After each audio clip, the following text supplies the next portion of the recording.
Ashama harka fuunee akkam jirtu dhaggeeffattootaa fi kabajamtoota koo nagaa keessanii kan nagaa kootii waaqayyoon haa galatoomuu. Nagaa kiyyattaan suudhaan akkuma suuraa irratti argitanii baay'ee tokko gammadeerarraa maalidha jechuun keessan hin oolu. Lalistuun maal taatee gammadde jechuun keessan hin oolu. Egaa jalqaba irratti baay'ee kan hin gammade galata waaqayyoo haa ta'u gammachuun koo kan nagaanaaf haa ta'u jecha galata rabbii galata waaqayyoo guyyaa kanaan kan na guusaa kan na gammachiisu isaati. Galata isaan jedha itti aansuudhaan immoo yeroo tokko hunduma keessan warreen chaanaalii koo subscribe naaf gootan akkasuma warreen naaf ilaaltan akkasuma illee utoo subscribe hin godhin warreen naaf ilaalaa jirtan hunduma keessan like share subscribe warreen naaf gootan hunduma keessanuu galatoomaa galanni keessan guddaadhaan nuuf jiraadhaan isiniin jedha. Itti aansuudhaan maaliin lalistuun maal taate gammaddee har'aa akkamitti gammadde naan jechuun keessa waa'ee nuulledha ifadha. Sinifan ibsa ijoolleen hedduun keenya mana hambaa keessa teenyee waa hedduu isaanii waan tokko nuuf darbatanii ni hojjanna. Haa ta'u malee immoo akka nuuf darbus immoo shakkii tokko iyyuu hin qabu jechuudha. Waaqayyo abdannee kaanii waan ta'eef baay'ee tokko gammadee jira jechuudha. Maalinni ijoolleen yeroo tokko hunduma keessan iyyuu jalqabatti isiniin jedhee jira jechuudha. Bakka jirtanitti isin haa qaqqabu. Baay'ee tokko kan hin gammadee YouTube'n koo munoonaa ta'ee jira jechuudha.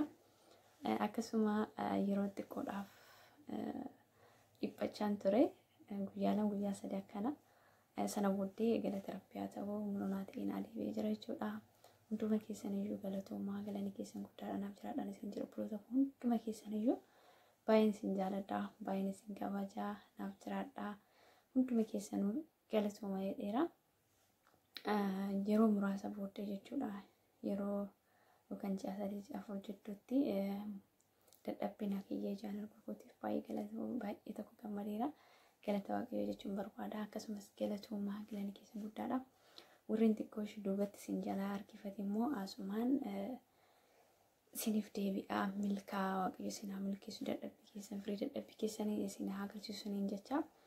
Egaa obboloota hunduma keessan iyyuu har'aa baay'ee tokko gammadeera baay'ee tokko na gammachiistanii isinillee share like subscribe gochuudhaan akkasumallee karaa keessaa dhuftanii kottuun wajjin hirmaadhu waan akkanaati sabiillee akkaataatti namaaf guddatu natti himtan akkasumallee sa'aatii keessan harsaa gootanii warreen sa'aatii naa ilaalaa turtan akkasumallee immoo yeroo dhiphadheetti immoo keessaan dhuftanii maaliif dhiphattaa hundee dhumnaam jettanii warreen na goostan baay'ee tokkoon isin jaaladha baay'ee tokkoon isin kabajaa naaf jiraadha obboloota koo baay'een gammadee jira jechuudha. Hundumti keessan immoo gammachuun ani gammadee hundumti keessan iyyuu akka milkooftanii gammaddan hawwii koo fi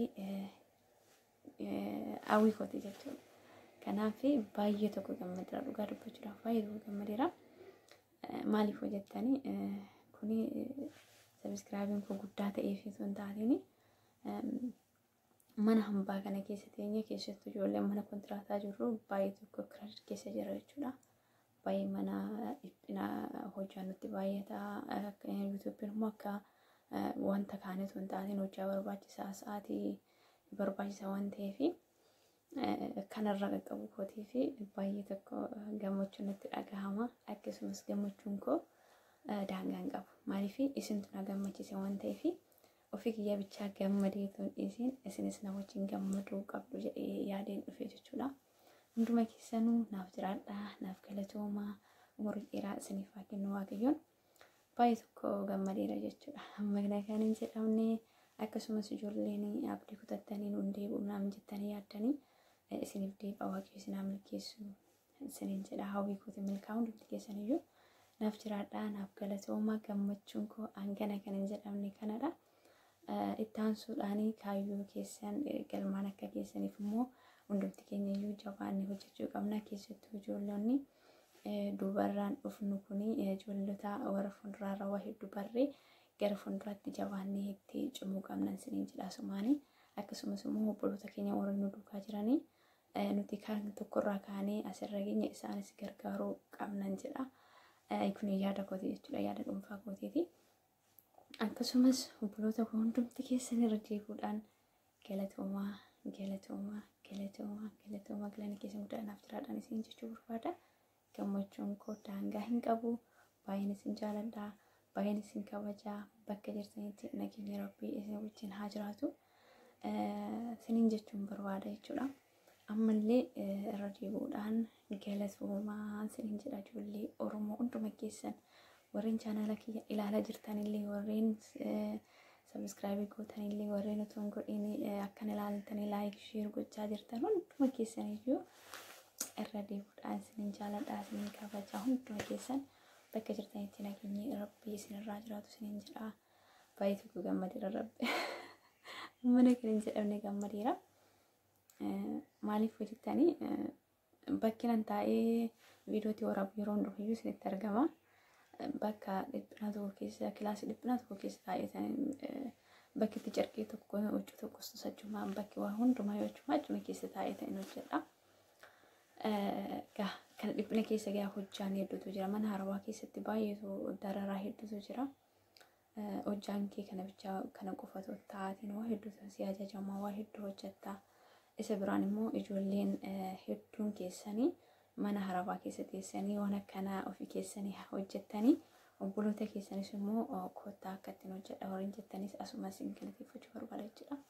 Keessattuu ijoolleen Oromoo warreen dura jirtan bakka kaatanii yaadadha. Har'a nuti hundumti keenya guddanne jettanii osoo hin taatiin ijoollee warra isin boodaan dhufan guddisaan isiniin jedha. Kuni dhaamsa kootii.